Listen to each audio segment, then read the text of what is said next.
Glory to God. This is another week. So welcome to Vivid View program. I am Achilles. Vivid View. See and do it.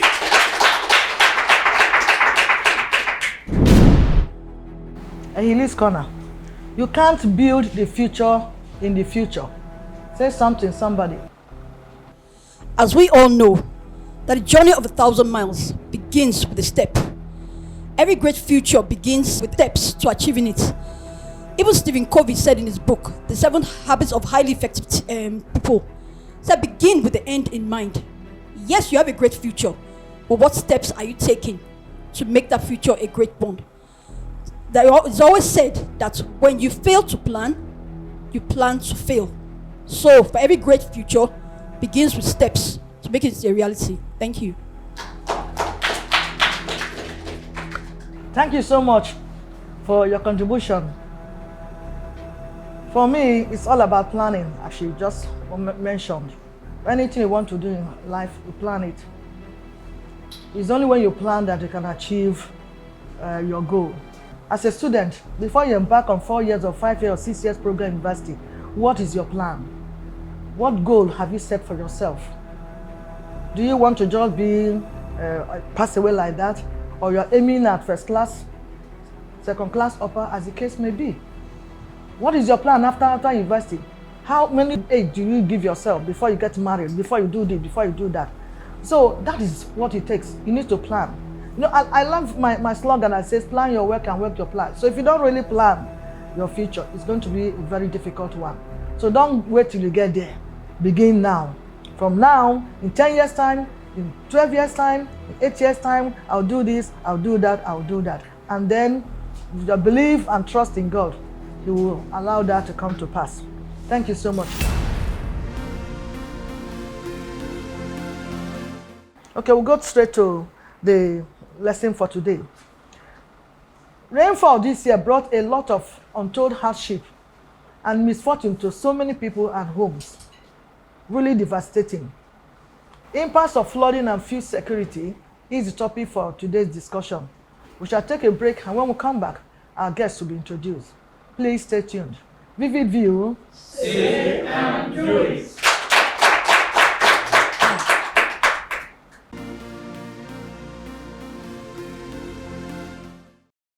Welcome back.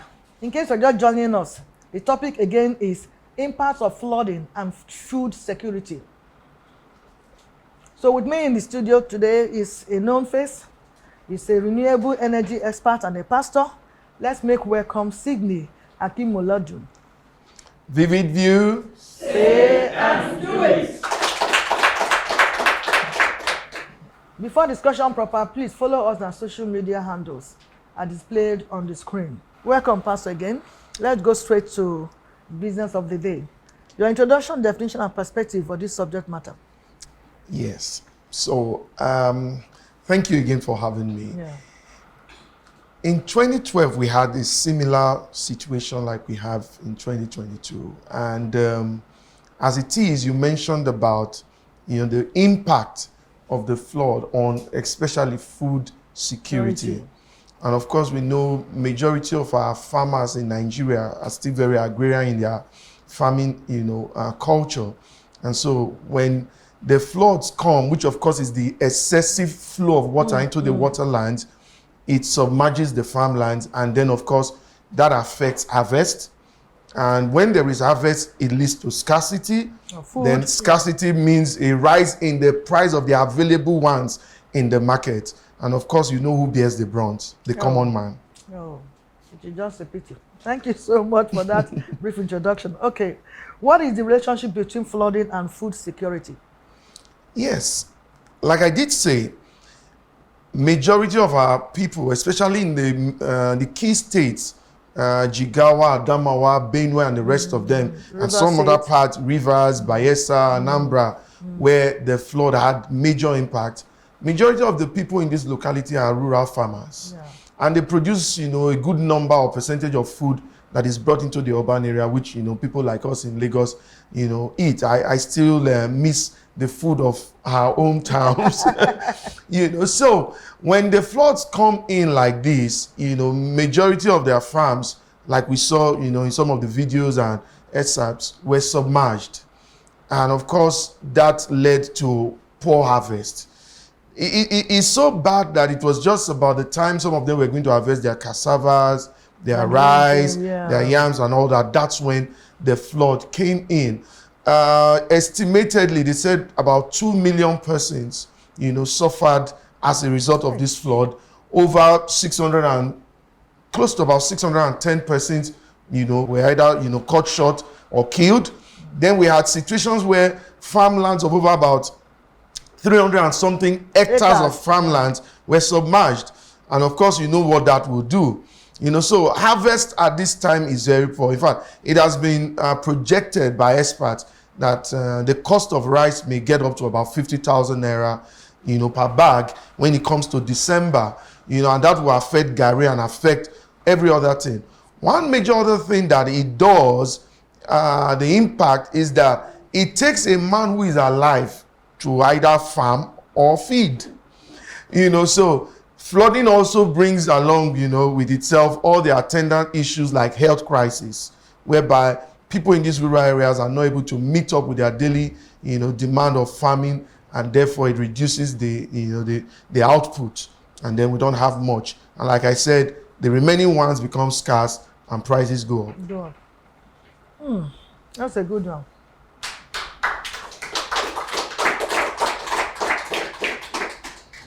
Now, let me just ask, how do you think the victims of this ravaging flood are coping with their losses? Any intervention from the government or even some good individuals? Let me talk a little bit because of my background as a renewable energy expert. Many times the issue of climate change is always, brought to the fore. And I remember having a discussion earlier before the show that it is important that every hand must be on deck. Not much is being talked about the fact that we are destroying our environment. We are killing our planet by the things that you and I do. You may say, but I don't really know what I'm doing. The call and the plea for all of us to move to renewable energy sources that are not depleting the ozone layer and causing climate change, then resulting in global warming and then the floods, it's one that has, to be talked again and again. Sometimes you say, but I don't do something about it. What about the times you buy food, you throw away PET bottles, you don't dispose your waste, adequately? In other words, you are also contributing to the flooding. Then let me go to the fact that you talk about the impact, especially the health issues, the mental crisis it brings, the loss of lives. Of course, people lost loved ones. Yes. Then the loss of their source of income. That in itself can put a dent on a man's mind. And so when a man cannot even borrow money from the bank, from microfinance exactly, to do their farming. CBN had the agro farmers program, and sorry I'm saying this, it is important that government must have a human face to everything they do. I don't know how true this is, but I overheard, from somebody that the federal government is going to ask the farmers to pay back the loans that they took, to set up these farms. It's very important. Another thing we need to look at the point that the flood has overtaken. Yes. Another thing we need to consider very, critically is the issue of government's role in all of this. Yes. Is there any government intervention? People say that why is it that we throw all of these things at the doorsteps of government? The government has a major role to play. Of course. The security and the well-being of its people. So I picked some holes in some of the things that government has done, and I'll mention them. Number one, when there was the early warning signal that we're going to have floods in the months of October, November, and all of that, what did government do? All they did was to go to these communities, not adequate, but they made some information. Oh, sir, Mars, people of this area, you need to move to the upper land. And you will understand that these are their ancestral homes. Did they want them to move to my house or your house? No, moving from their homes to another place. Did they even make permission where they would go to in the first place? Let's take some of the countries that we like to borrow from. United States, Canada, and the rest of them. Even Australia, that suffered a huge, impact on the flood recently. They started building camps ahead of the flood. They started keeping stock and warehouses of food items water and medicines ahead of the flood. That's the plan in the future I mentioned for Exactly what we're saying. So because you mentioned what 2012. What did they have? Similar thing happened 2012. What did we do? It's now? only a man who does the same thing again and again and expect a different result that you call an insane man. Oh. You know, so what did government do? So we are rather reactive than proactive. We wait for the situation to happen, then we start making amends. That brings me to the issue of the purported Lagdo Dam in Cameroon. Oh. In 1982, the history has it that when that dam was going to be built, Nigerians signed a contract with Cameroon, or an agreement, an MOU, so to speak, and said, we will do our own counterpart damming, you know, dam the rivers, make some kind of buffer dams, so that when they release the floods from the dam, it will not just flow into. Let me give you a little bit about the water, you know, system. We have two major rivers in Nigeria, and I'm sure from our little days in social studies and geography, you will understand. We have the River Niger and the River Benue. But the fact is that you know much about these rivers, you don't even understand that there are tributaries, channels that this river passes out into other communities. So it is very important. Number one, when those rivers were to be, you know, built, what plans did they make? You know, when that dam in Lagdo was to be built, what did Nigeria do since 1982 to 2022? Just recently, we heard that the feasibility study for the dam preparation is still in the pipes. I mean, so Cameroon will not wait for us. And so what they do usually every year is that they release part of the waters from the dam. Then it flows into the River Niger and the River Benue, and then into the other communities, and then into the Niger Delta, and then we see a bit of the flooding. Though the minister said it was a result of rainfall, of course, God is to be blamed, right? I wonder. But what is the role of man? I would like to hang it there. Oh my God. Well, this flood, how does it affect the prices of commodities? You've already mentioned part of it, just for more emphasis. You know, the truth is that okay, it we'll is take a break obvious. now. Come back, continue. Okay. Vivid View. Say and do it. Welcome back. We are still discussing impact of flooding and food security.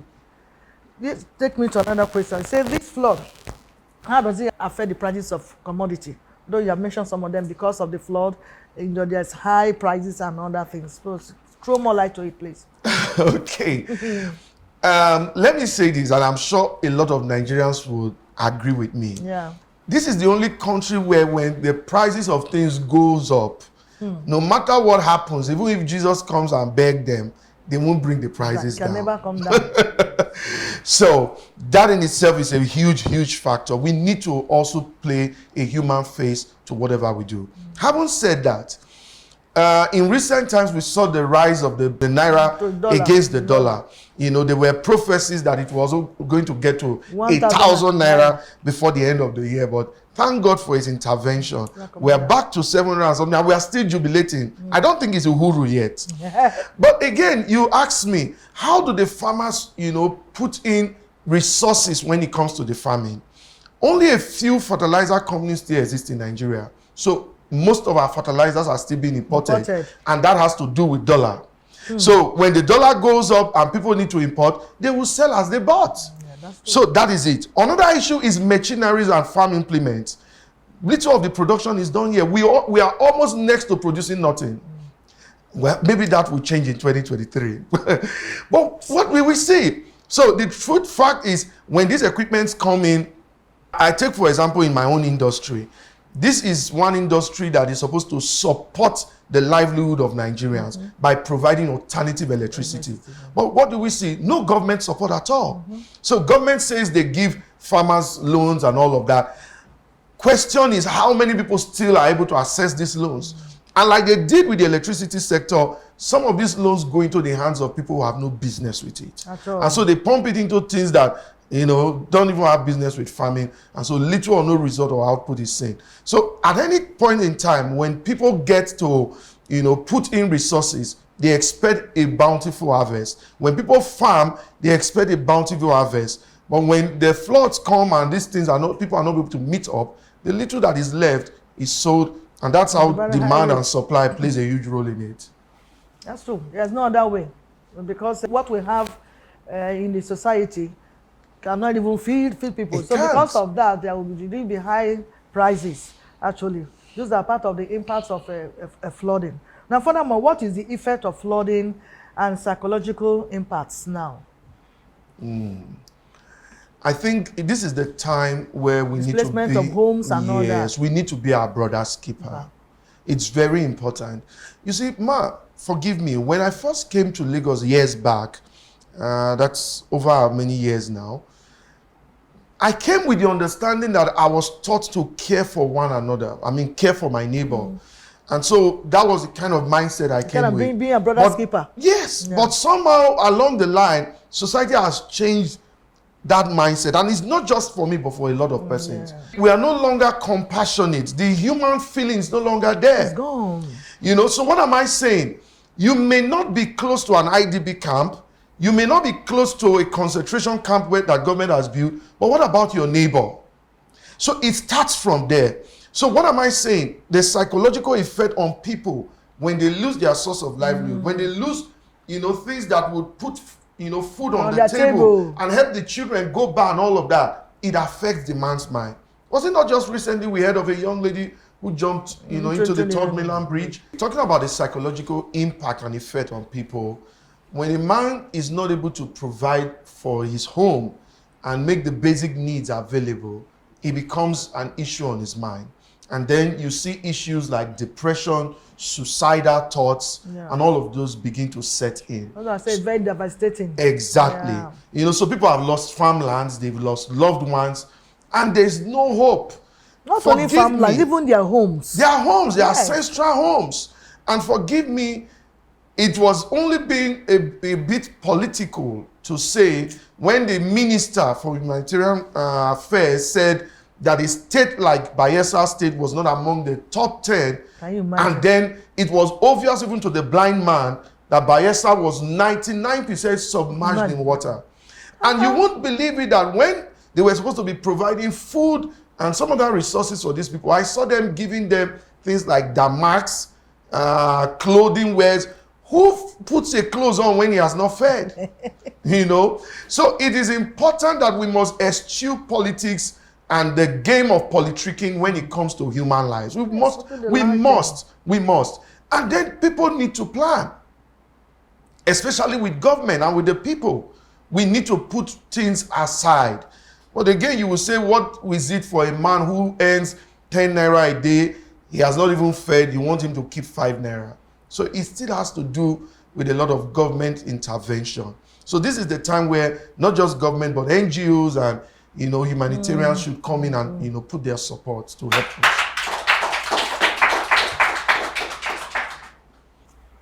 So how then can we tackle flood in Nigeria and protect our lives and properties?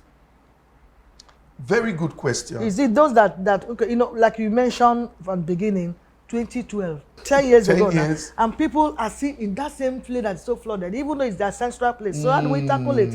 Because one will think by now they should have started doing some kind of movement to some area where this flood will not be properly affected. Good question, ma. Recently I watched a documentary on the Nile River. The River Nile is situated in Egypt, Northern African region.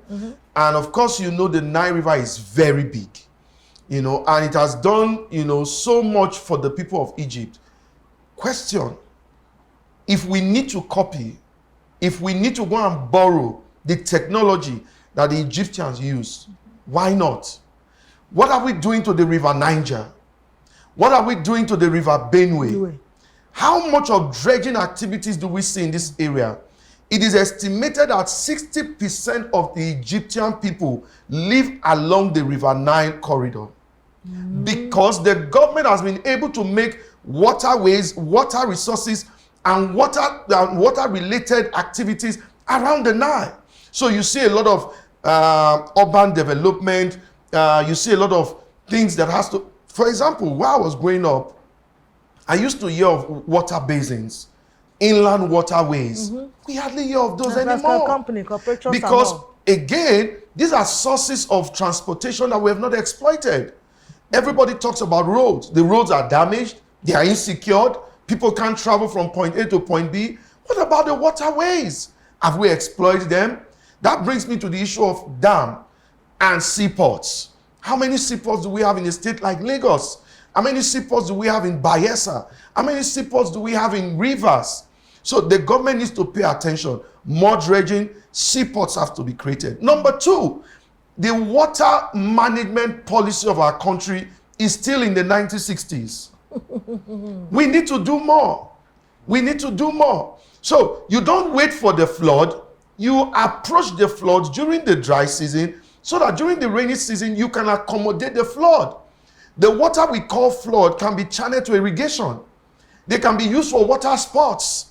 They can be used for, canals and open channels whereby you connect even a city that is a riverine or a locality that is a riverine to another city that is dry land. All of these things we need to do. Another thing that comes to mind is the fact that our drainage system is still very poor in Nigeria. Very poor. Imagine just yesterday or the day after the day before yesterday, the United Nations Commission that is responsible for population says we have reached 8 billion total in the world now. Yes, 8 billion. And Yes, Nigeria is right. about 236 million persons. Imagine the same road, the same policies, the same things that were used when we were way back then is what we are still using, the same template. It can't work. There's room for expansion. We need to create room for more people, more accessibility, more things that people can afford. So these are some of the things. The drainage systems needs to be expanded so that we can channel these things and don't wait till it kills people.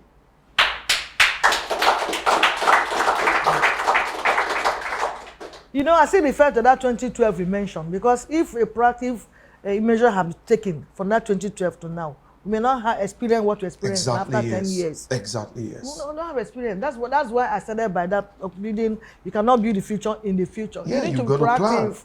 You need to be proactive. So let's our leaders. That's what I call government. They have the knife, they have the yam, so they know who and who to cut. That's why we cannot discuss anything meaningful actually in Nigeria without, when you talk about development, without mentioning government. Of course, they must yes. take the lead. They have what it takes. Let's not be channeling our money to things that are not important. But let's look at this. Because if care is not taken again, I think I also read that they also said again that next year flood is going to be worse than this. Yes, because the issue of climate change is there. It's staring us in the face. And as the world goes, deeper into global warming, we'll experience more tides and floods. So it's something that they really need to look at critically and not just hey, Bimon, go and visit them, give them 50, donate 50 million, donate this. Would that one solve problem? Bread today. Yeah. The more money we used to donate, let's look at now to do some of these things John mentioned, investment yeah. and channel this water out of from Infrastructures. it. And it will be a better place for our people to dwell in. We'll take a break now. Vivid View. Say and do it.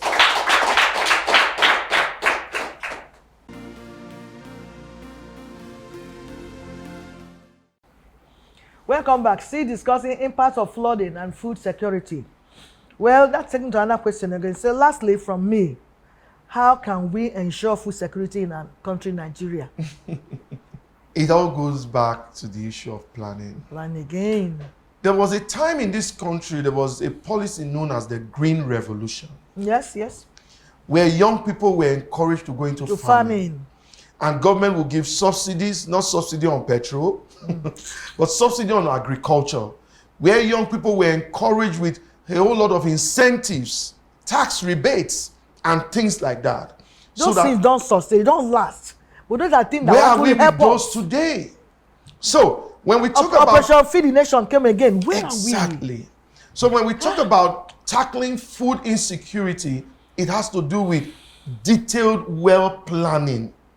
For example, Benue State is the yam producer for Nigeria. Yeah. But I listened to an MD of one of the agencies in Benue, and he says this is 2022. Since 1960, we got our independence. Benue State cannot boast of exporting a quantity of yam that can even feed a household. I mean, it's bad.